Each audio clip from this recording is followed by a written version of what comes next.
Hi everyone, this is Dr. O'Connor, and in this video I'm going to talk about alkenes and alkynes. But the main focus will be on the alkenes. The alkynes are very similar to alkenes, and they also undergo many of the same reactions that alkenes undergo. So again, we'll mention the alkynes as we go, but we'll focus mainly on the alkenes. Also, in section 20.1, they talk about hybridization, and we are not going to get into hybridization because they only give you an overview. And to really understand it, we would have to spend a lot more time just on hybridization.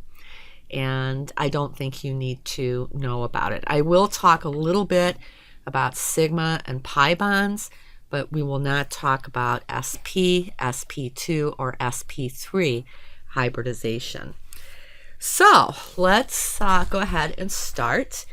And in the previous chapter, we talked about alkanes, and we know they are hydrocarbons, and we know that they only have carbon-carbon single bonds. And in this chapter, we're going to talk about alkenes and alkynes. We'll talk a little bit about alkynes.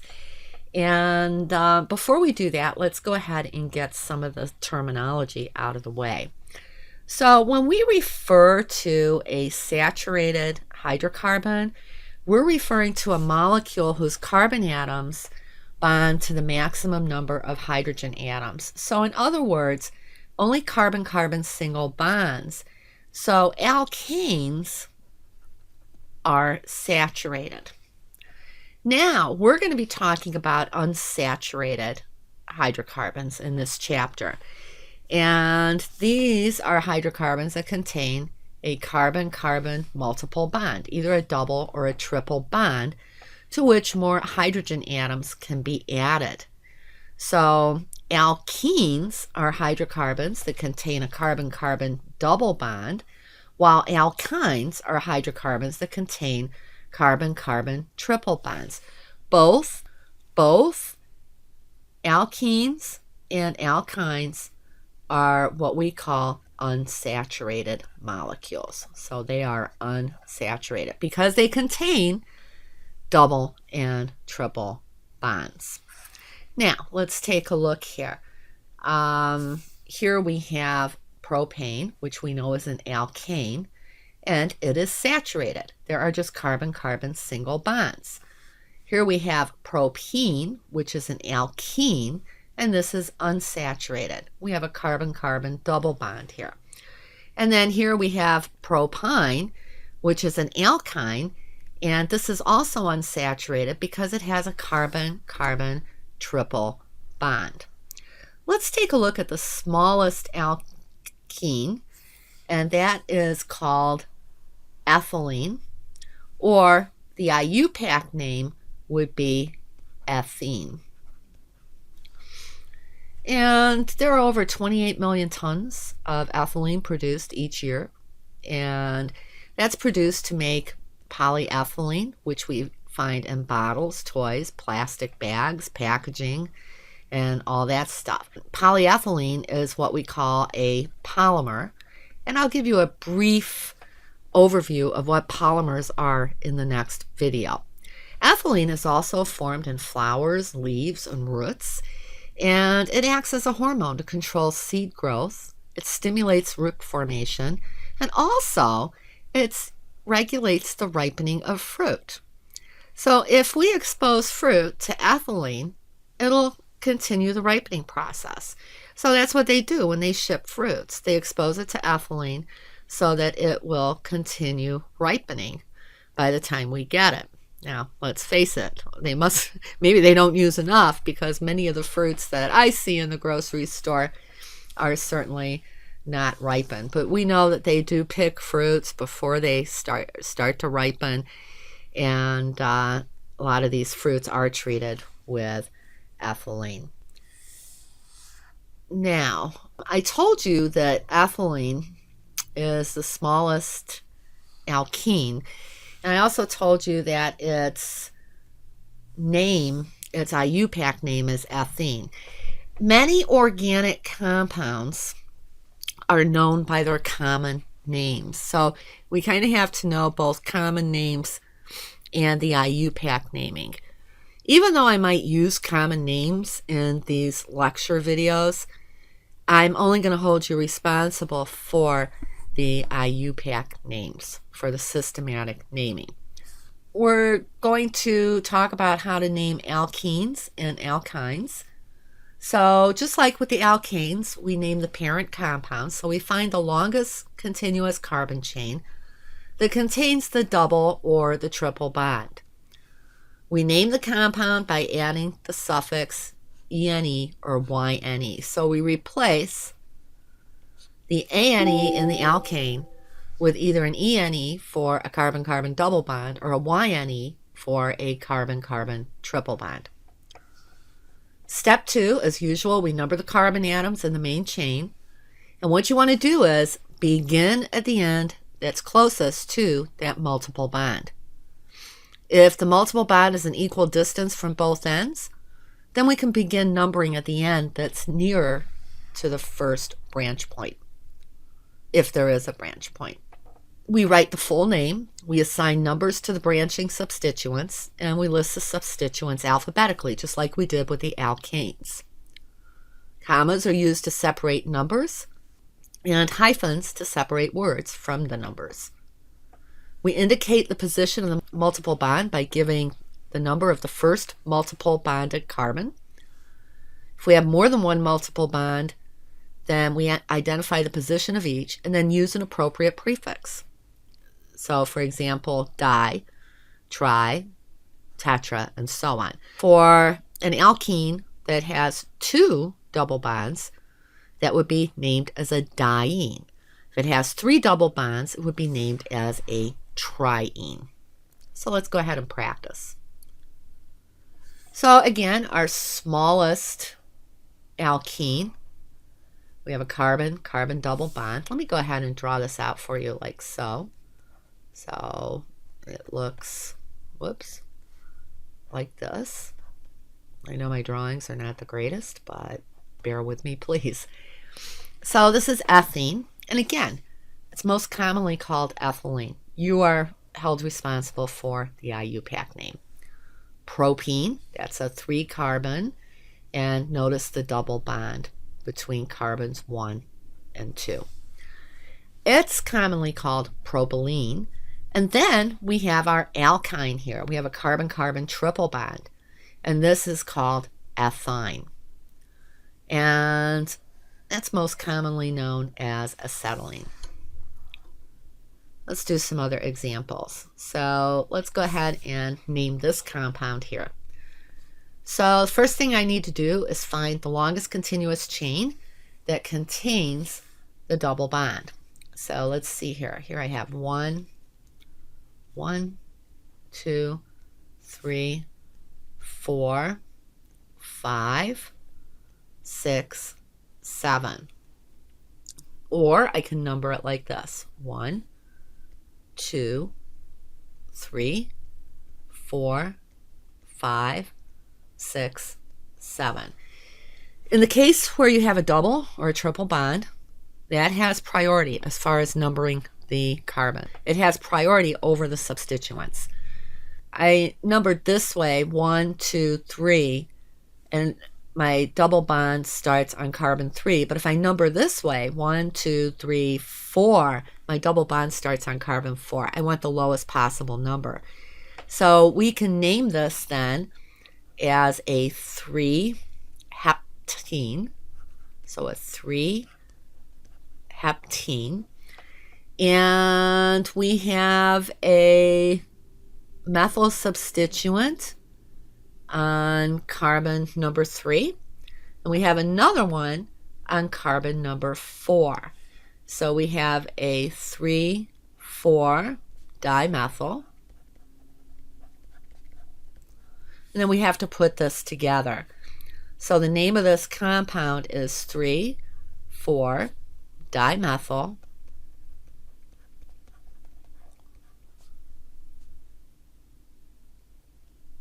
3 heptene. Okay, so let's do another one. In fact, let me go back to this previous slide here. Okay, let me move this over. What if we have one that has 2 double bonds? Do this, and we have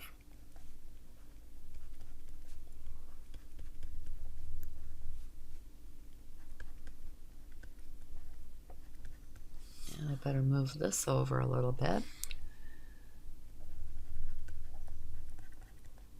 Okay, so here we have 2 double bonds. So what I'm going to do is I'll number my carbons. So 1, 2, 3, 4, 5, 6, 7, 8, and then I'll number them going the other way. 1, 2, 3, 4, 5, 6, 7, 8. So if I numbering this way, my first double bond starts on carbon number 2. But if I go this way, my first double bond starts on 3. So this is the way to go. We have then a 2, the next double bond on carbon 5, a 2,5 octa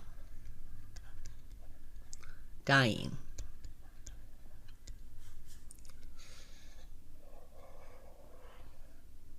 Now, if there were substituents, again, the number of the substituents would be determined by where the double bonds are located. Let's go ahead and name this one. We have a carbon-carbon triple bond, so this is an alkyne. So let's go ahead and number the carbons. Here we have 1, 2, 3, 4, 5, 6. So our double bond starts on, our triple bond starts on carbon number 3. So this is where we're going to start. So we have 1, 2, 3, 4, 5, 6. We have a hexyne, and we have a methyl group on carbon number 5. Let's go ahead and number this the other way. So 1, 2, 3, 4, 5, 6. When I number this way, my carbon-carbon triple bond is still on carbon 3, but my methyl group is now on carbon 2. So that would be the way to name this. So I would name this as 2 methyl 3 hexyne. The other way would have been wrong. It would have been 5 methyl 3 hexyne. So when you number from either end and you end up with the same number for the multiple bonded carbon, then you want to start numbering as close to the substituent as possible so that it gets the lowest number. Now let's take a look at an example of a cycloalkene. This is just like a cycloalkane, except we have a double bond within the ring. So we have a carbon-carbon double bond. Again, the double bond takes priority. So I start numbering at the double bond. So if I number this way, 1, 2, 3, 4, I have a methyl group on carbon number 4. My double bond will always start at carbon number 1.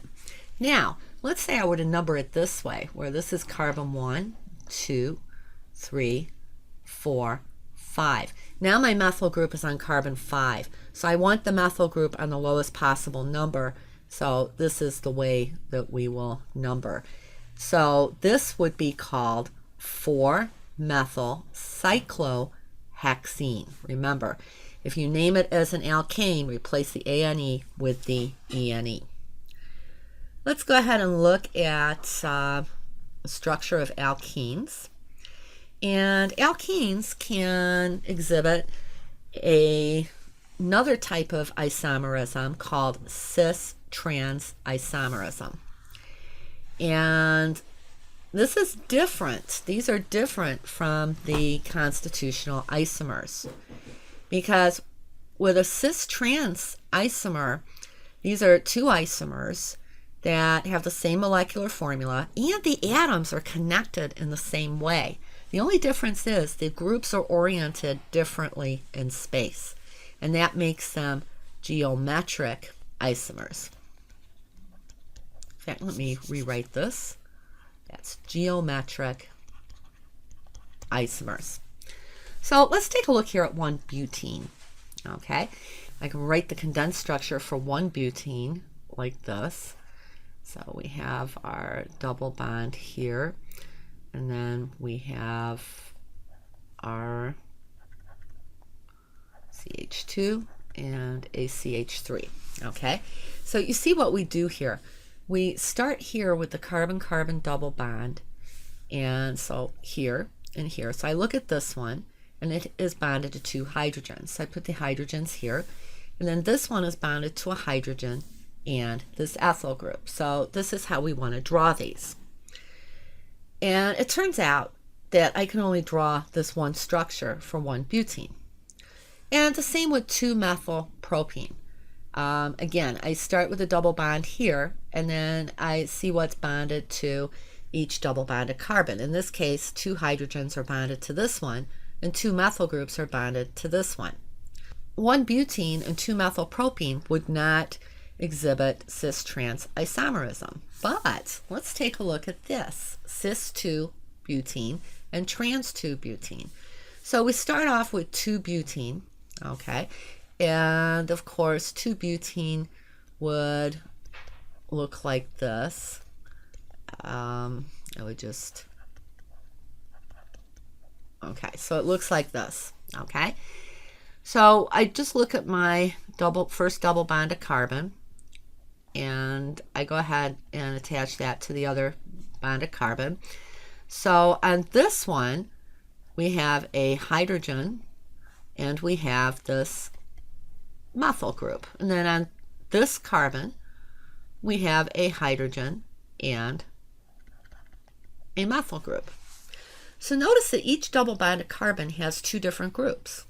Okay, a hydrogen and a methyl group here, a hydrogen and a methyl group here. So I could draw this like so. I'll go ahead and leave this one alone. But what if I put the methyl group here and the hydrogen here? You see how this is? On this one, the 2 hydrogens are on the same side of the double bond. On this one, the 2 hydrogens are opposite one another. So this gives rise to a pair of isomers, a pair of cis-trans isomers. So when the hydrogens are on the same side of the double bond, like here, this would be the cis-butene. Here, the hydrogens are on opposite sides, so this would be the trans-2-butene. So I can draw for 2-butene 2 isomers, a cis and a trans. Now, notice the difference between this 1-butene and the cis-2-butene. In order to exhibit cis-trans isomerism, each double bonded carbon has to be bonded to 2 different groups. And that's the case here. But here, that's not the case. This carbon is bonded to 2 different groups, but this one is bonded to 2 hydrogens, 2 identical groups, or groups, if you will.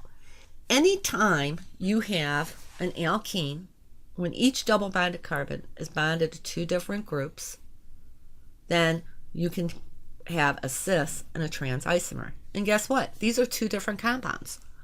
They are not the same compound. They are isomers and therefore different compounds. Let's go ahead and practice here for a minute. So here we're being asked, which of the following will exist as cis-trans isomers? So for A, we have 3-heptene. So the first thing I do, I look at each double bonded carbon. I look at this one. Yes, it's bonded to two different groups. I look at this one. Yes, it's bonded to two different groups. So the hydrogens are on the same side here. So this would be my cis 3 heptene. And then I can draw the trans. Let's see, I'll just go ahead and leave this side alone. Okay. And what I'll do is I'll put the hydrogen here, and I'll put this propyl group, or this N-propyl group, here. So hydrogens are on opposite sides of the double bond. Therefore, here we have trans 3 heptene. Again, two different compounds. Let's take a look at this next one. And right away I can tell that this will not exist as cis-trans isomers. Why? Well, I look at this carbon and it's bonded to two different groups, but this carbon here is bonded to two identical methyl groups. So no cis-trans here. And then let's look at this third one. We have 5-methyl 2-hexene. And I look at the carbons. This carbon has two different groups. This carbon has two different groups. So the hydrogens are on opposite sides. This would be the trans. And what we have here is trans 5-methyl 2-hexene. Okay. And let's go ahead and draw the cis isomer. So again, what I usually do is I just leave one side alone and then just switch the groups on the other side. And so here I'll put this group here. And then I'll just put the hydrogen here. Hydrogens are on the same side. So what we have is a cis 5-methyl 2-hexene. Okay, so make sure that you practice those. So let's take a look at the properties of alkenes and alkynes. Both are nonpolar. They're insoluble in water. They are soluble in organic nonpolar solvents, and they're less dense than water. They are flammable and non-toxic. And as we know, alkenes display cis-trans isomerism when each double bonded carbon has different substituents. And the chemical reactions take place at either the double bond or the triple bond. The rest of the molecule will remain intact. One thing I didn't tell you was that alkynes, let's go back up here. So here I have ethine. They do not exhibit cis-trans isomerism, and we can see why. That's because the triple bonded carbons only have one group, so there is no cis-trans isomerism for an alkyne. So now that you know how to name the alkenes and alkynes, and we talked about cis-trans isomerism, now we're going to look at some different types of organic reactions. Actually, there are 4 main types of reactions that organic compounds undergo. The first one is an addition reaction, and this is where you have some substance that adds to the multiple bond of the reactant in order to form a saturated product. In other words, a product that contains only single bonds. So here we start off with ethylene. And here we have molecular hydrogen. And what's going to happen is this bond is going to break. The carbon-carbon double bond is going to partially break. And one hydrogen will add to this carbon, the other to this one. And then we end up with our molecule ethane. The next type of reaction is what we call an elimination reaction. And this is where you have some saturated reactant. In this case, we show an alcohol. And it yields an unsaturated product. And how does it do that? Each of 2 carbons will lose one group, okay, in order to form the double bond. So here we have ethanol, and we have sulfuric acid here, so we react it with that. And the groups that are lost have to be on adjacent carbons. So here we have a hydrogen and an OH group that is lost, and they will form water, and then a double bond forms between the two carbons.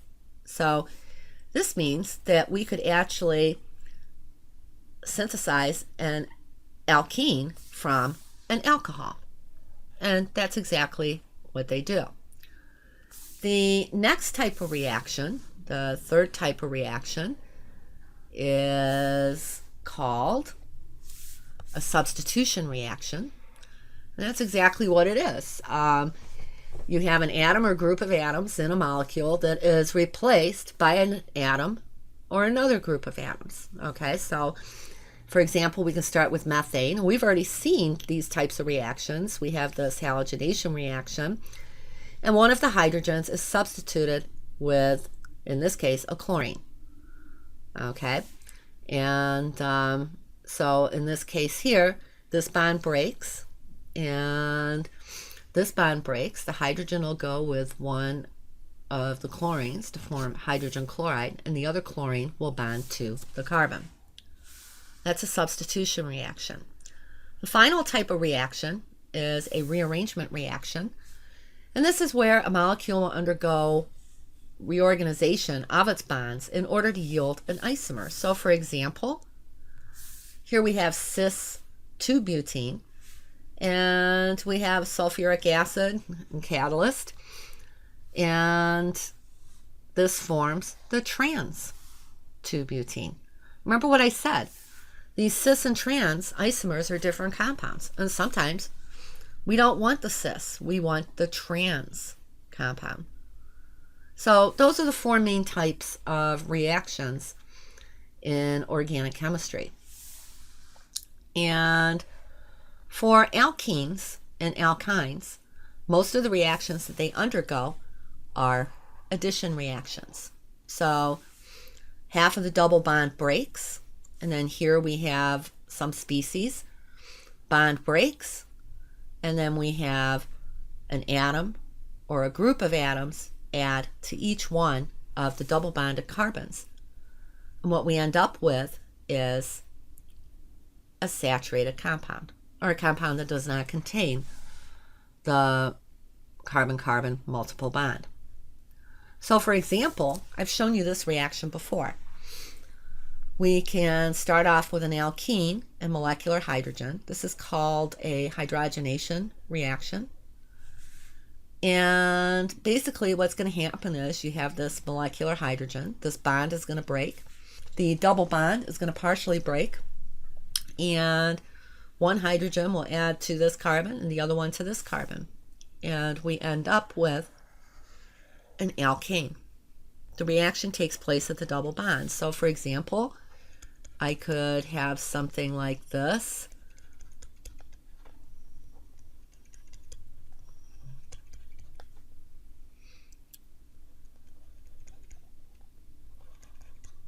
Okay, and we'll add the hydrogen.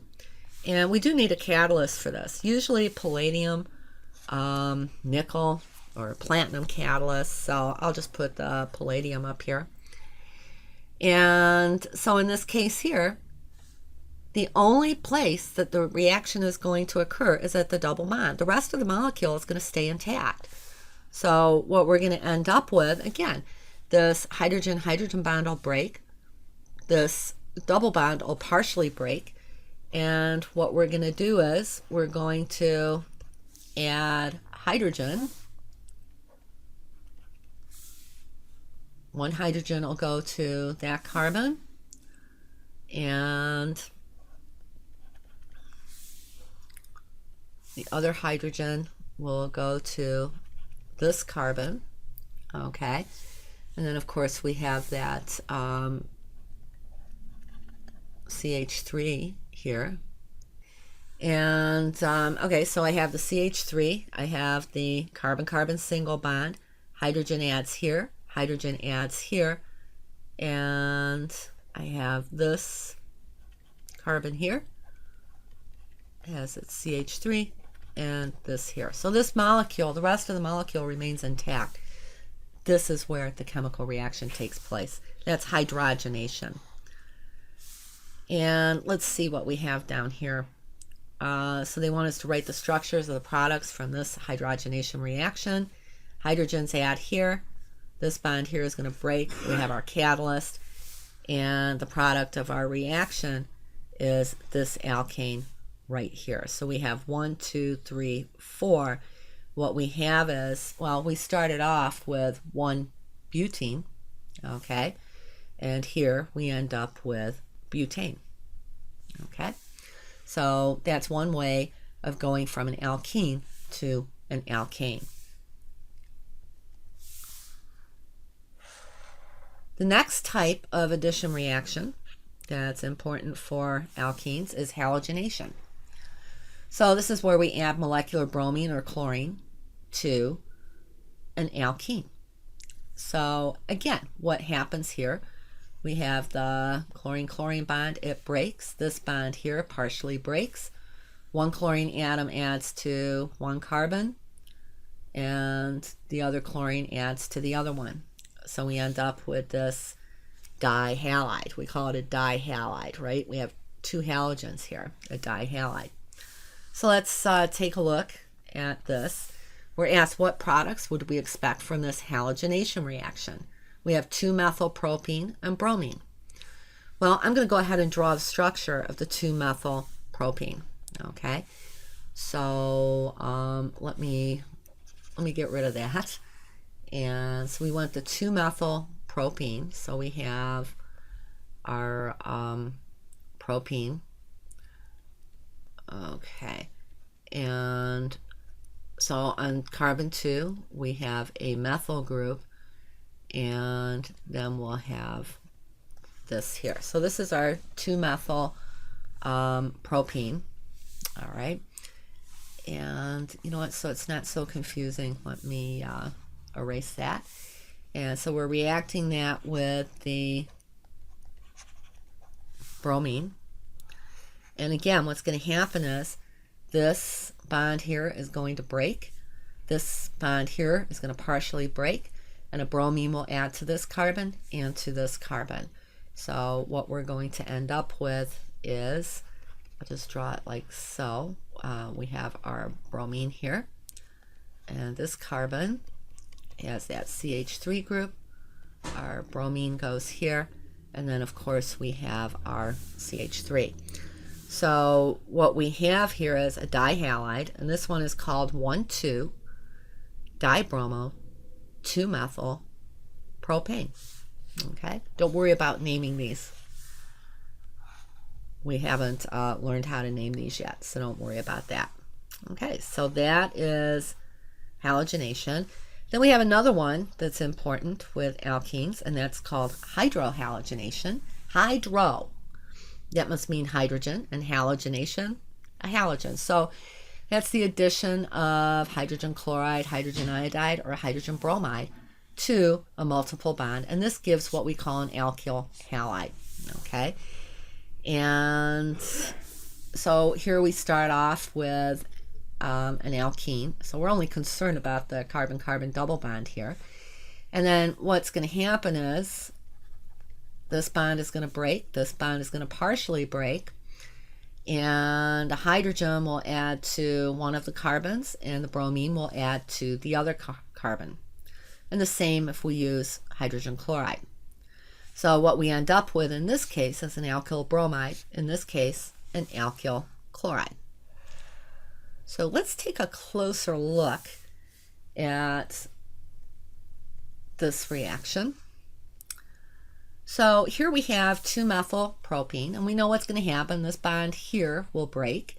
This bond here will partially break. Hydrogen adds to one carbon and bromine to the other. But here we show it where the hydrogen added to this carbon here, okay, and the bromine added to this one. But could it work the opposite way? Could the hydrogen have added here and the bromine here? Well, no.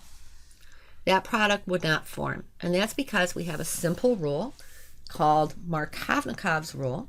And it states that when we add, for example, a halogen, in other words, something where the bond is going to be broken, and we're going to end up with a hydrogen adding to one of the carbons, the hydrogen is going to bond to the carbon that already has the most hydrogens. And then the other part, whether it's a chlorine, a bromine, or even a hydroxide ion, is going to attach to the carbon with the fewer number of hydrogens. Okay? So this product here is not going to form. The only product that's going to form is this one here, because the hydrogen adds to the carbon that has the greater number of hydrogens. One of the last reactions we're going to talk about as far as alkenes is called hydration. Hydration. Oh, I wonder if that has to do with water. And it does. So you have a water molecule, and basically you have usually sulfuric acid catalyst, and what's going to happen is one of these OH bonds is going to break, and a hydrogen will add to one carbon, and then the hydroxide ion will add to the other carbon. And what do we end up with? We end up with an alcohol. So this is a way to produce an alcohol using an alkene. Okay? And this is also going to follow Markovnikov's rule. The hydrogen will always add to the carbon that has the greater number of hydrogens. So with ethylene, it doesn't matter, right? Because each carbon has the same number of hydrogens. So no matter which way it adds, you end up with the same product, okay? So we have ethylene and water. Again, hydrogen will add to one carbon and OH to the other carbon. And we end up with the alcohol ethanol. Okay. Now, alkynes also undergo these same reactions. And we can add to a triple bond of an alkyne, and we can end up with an alkene, or we can have enough reactants to where the reaction will go all the way to where we end up with a saturated compound. Okay, but I'm not going to focus again on the alkynes. I mean, as far as the reactions of the alkynes, again, they're similar to that of the alkenes, but we're not going to get into those. Let's go over here now, and here we're being asked, what products would you expect to form from this following reaction? We know it's hydration because we have the alkene reacting with water. Okay, we have this catalyst here. So what we know is going to happen, one of these oxygen hydrogen bonds are going to break, and what we're going to end up with is this and a hydroxide ion. So we already know from Markovnikov's rule that the hydrogen is going to add to the carbon that has the greater number of hydrogens, and the hydroxide group, that negatively charged species, is going to add to the carbon with the fewest number of hydrogens. So what I did here, I just drew this all out, showing all the hydrogens, okay? So we see here that this carbon has no hydrogens. This carbon has one hydrogen. So what's going to happen is the hydrogen will add to this carbon, the OH will add to this carbon, and therefore this is the product that will be formed, the 1-methyl cyclohexanol. So practice these reactions. Now I just want to explain a little bit about how these addition reactions work. Okay, so we have an alkene, and there are actually 2 steps in these addition reactions. So we have the alkene, and so in this case we have the hydrogen chloride. Okay, so we know that bond breaks. When that bond breaks, all the electrons stay with the chlorine, and it becomes the chloride ion, negatively charged. And that means all we have here is just a proton or a hydrogen ion. Okay, so let me just tell you a little bit about the double bond. I do not want to get into hybridization, but I will tell you that all single bonds, let me move this over a bit, all single bonds are called sigma bonds.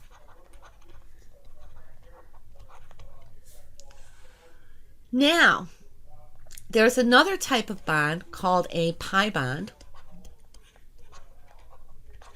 and it is weaker than a sigma bond. It's not as strong as a sigma bond. So, a double bond contains one sigma bond and one pi bond. It is that pi bond that breaks, that allows us to add to the carbons. A triple bond has one sigma bond, and yep, you guessed it, two pi bonds. So for an alkyne, it can undergo a reaction where one pi bond breaks and you end up with an alkene-like compound, or you can, if you continue with the reaction, then the other pi bond would break and you end up with a saturated compound. So now that I've told you that, so we have this ethylene, and this bond breaks, and we have the hydrogen ion and the chloride ion. Well, think about it. That carbon-carbon double bond, it has two pairs of electrons. And so that hydrogen ion is going to be attracted to that. And what will happen is the pi bond will break. It's the pi bond that breaks. The sigma bond is much stronger.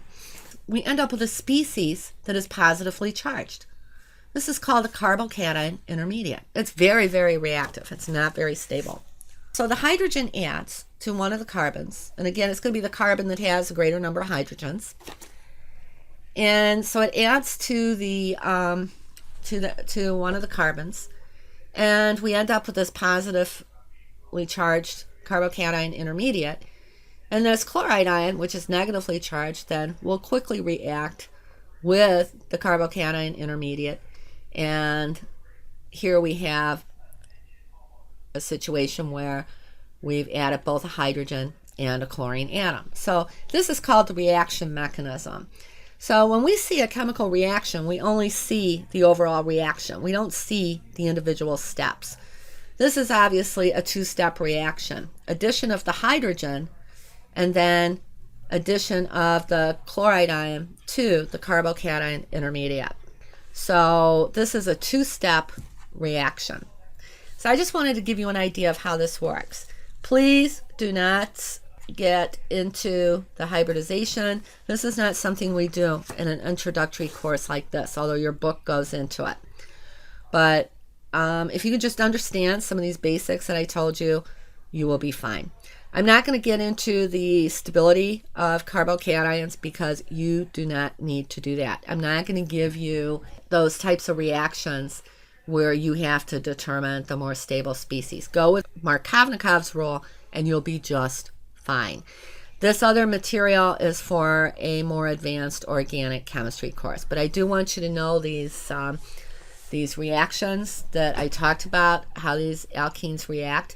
And then what I'm going to do is make one more video for this chapter, and that's going to be over polymers. I'm going to give you an overview of what a polymer is, and then we'll get into the benzene and aromatic compounds. So if you have any questions on this material, please contact me. Have a great night.